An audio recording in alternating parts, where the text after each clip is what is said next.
Hello out there, all you wonderful people. This is Andre, the Game Idea Guy. Thank you once again for lending me your time and your ear listening into another Gamer Stars discussion. In this, I'm going to be talking about the Switch OLED,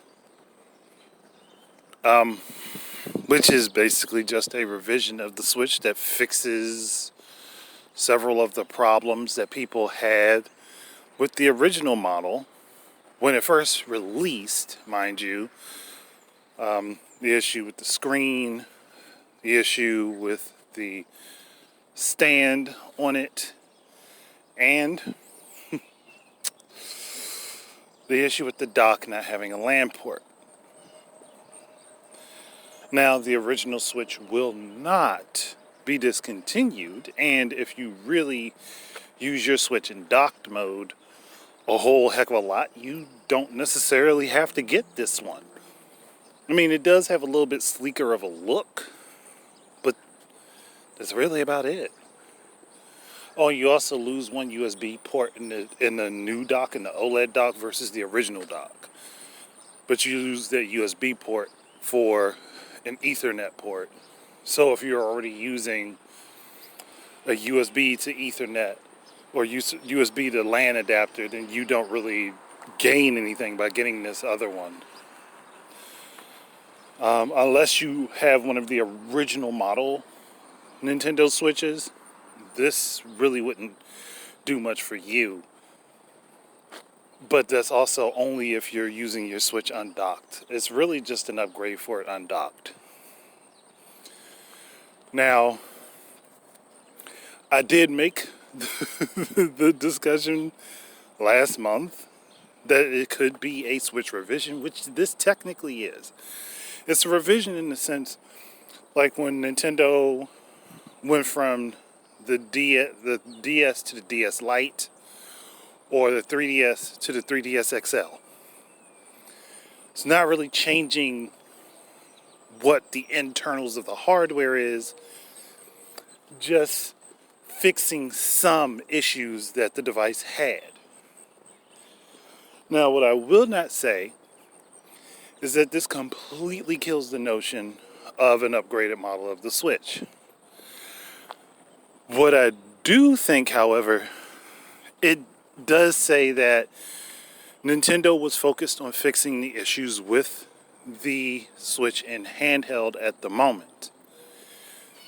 And I keep saying to people, and I don't know if anybody's actually going to consider this or not, but there may be an actual dock upgrade. Like, yeah, the OLED comes with a different dock. That's understood. But it's not really an upgrade. It's more of a reshuffling. So, I'm sitting here thinking, if they are going to do anything that actually upgrades the Switch's capabilities that won't affect the player base, that won't screw everything up for everybody, their best bet is to upgrade the dock.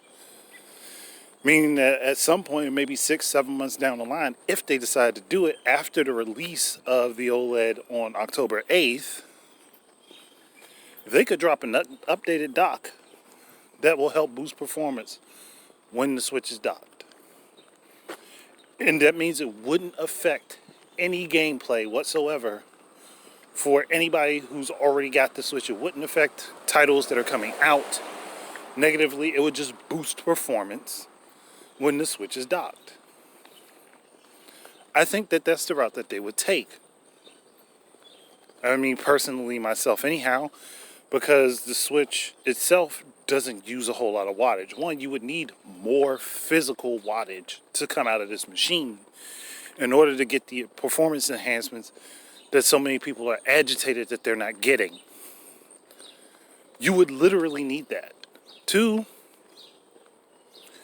the Switch doesn't really overclock itself unless there are specific games that do it. I mean, you can hack your Switch and do it currently if you really want a Switch Pro.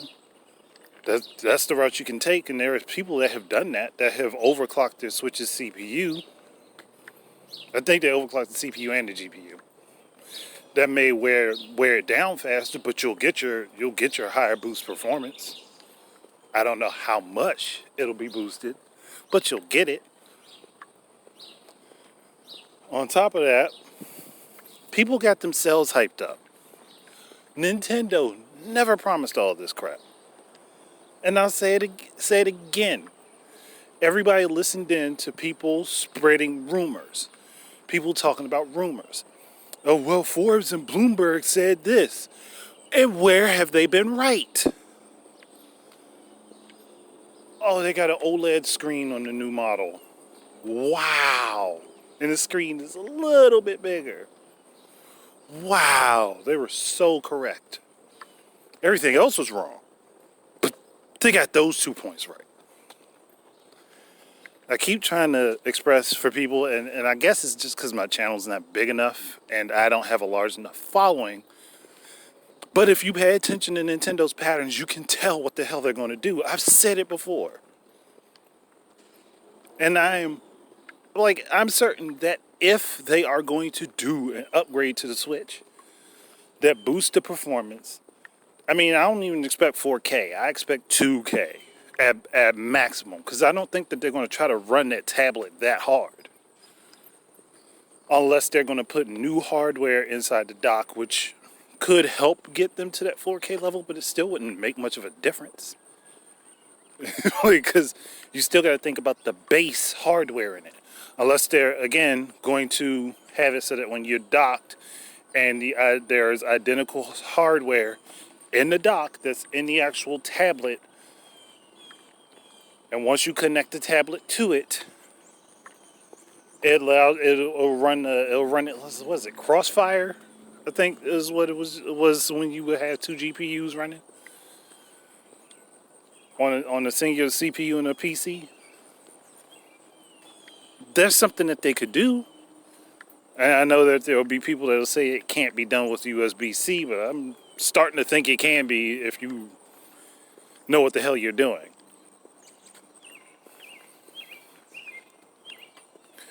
But people got themselves hyped up. They got themselves believing that these rumors were true and that there was going to be a pro model of the Switch. There is not. Nintendo Switch is still identical on the internal side of things. Still physically exactly the same. Which means that nobody loses out on what's coming to the platform. So again, if I were in Nintendo's shoes and I were thinking about actually giving an upgrade to the people that have my platform, one, I'd want the upgrade to be available to everybody. Two, I wouldn't want the upgrade to affect what games are available to people who already own my platform. Because you're looking at 80 million plus people that have Switches. And you still have to think about the Switch Lite in that factorization. So, and yeah, maybe the upgrade wouldn't be available to everybody. I completely forgot about the Switch Lites. But if you want everybody to be able to get the games, then you have to take that in consideration. So I would say everybody who has an OG Switch or a Switch OLED should be able to get this upgrade. That's the thing. They should be able to purchase this upgrade. So the only smart way to do it is with the stand. So that the people that are complaining about wanting a boost, well, you can get your boost while you're playing your games on your television. Have a dock with some hardware, with identical hardware to the Switch inside of it, along with a fan, and there you go. Because you need more wattage. One, you definitely need more wattage. No matter what people think. You're going to need more wattage than what the Switch does by itself. And the only way to do that would be to upgrade the dock in order to allow it to do so. I mean, yeah, and they could do that and say, well, instead of a whole next-gen platform itself, we can give you this dock, which will extend the longevity of the system. Which means we can still sell this platform at the cheaper price that we have, still make money off of it, and it'll last longer. The only other thing is that they would have to figure out a way to make the Joy-Cons themselves more durable. And I'm not just talking about the Joy-Con grip, because I've heard of people dropping and breaking their Joy-Cons. Whereas you could throw a Wii remote and that motherfucker would embed itself in a wall at a high enough speed and still not be broken and completely function. It was like the Nokia of controllers. So, but you can't let everything, like, hold on, let me rephrase before I go there. Stop letting people talking about rumors, who present those rumors as news and fact, determine how you feel about information that's coming out. Because the source of the information that people were seeking never made these claims. They never put these false hopes out there for people. It was people speculating and making rumors. It was people speculating on patents and then rumors coming from that speculation and then people speculating on the rumors. So it was kind of a self-fulfilling prophecy. Like, and again, people need to know, like, this is Nintendo. You have to temper your expectations to be kind of reasonable. They're not Microsoft and Sony. They are not huge conglomerates like Microsoft and Sony are. They're a toy manufacturer / gaming company. They're not in that league. And they don't act like they're in that league. So I wouldn't be mad at them for working within their own boundaries. They know what works for them. They know what they can do to be successful. And on top of that, people need to stop saying this, well, Nintendo doesn't want to give us what we want. There are tons of examples. Just tons of examples of Nintendo giving the fans and the audience exactly what they asked for. And they still didn't pay for it. So at this point, that argument is moot to me. Because it's like, why? Why do they have to listen to you? Because honestly, let's be for real. Had Nintendo been listening to the fans, we wouldn't be getting Metroid Dread. It wouldn't be happening. And on top of that, Metroid Prime 4 probably would have been out by now when it would have been a choppy mess. So again, take it with a grain of salt. Sometimes listening to the fans is good. There are other times listening to the fans runs you into a Cyberpunk 2077 situation. So, take that for what you will. But I'm not going to drag this out too much longer. If anybody has anything that they would like to add, you are very welcome to do so. I could drag a lot of people right now, but I'm not going to do